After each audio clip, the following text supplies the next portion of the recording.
শামীম আর আমি একসাথে ভয়েস টিভিতে চাকরি করতাম। সেখান থেকেই আলাপ, বন্ধুত্ব, প্রেম। চমৎকার কবিতা লিখত শামীম, গান গাইত, খুব অভিমানী ছিল। সেই অভিমান থেকেই চলে গেল।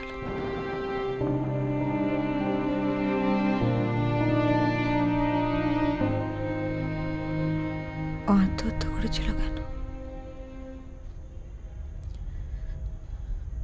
শামীম সন্দেহ করতো যে আমি রমিত স্যারকে ভালোবাসি। সন্দেহটা কি ভুল ছিল?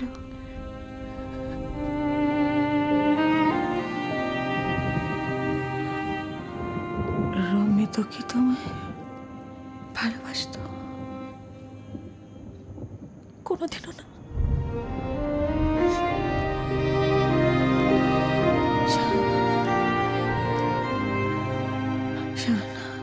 আমার মেয়েটা কি রমিতকে ভালোবাসে?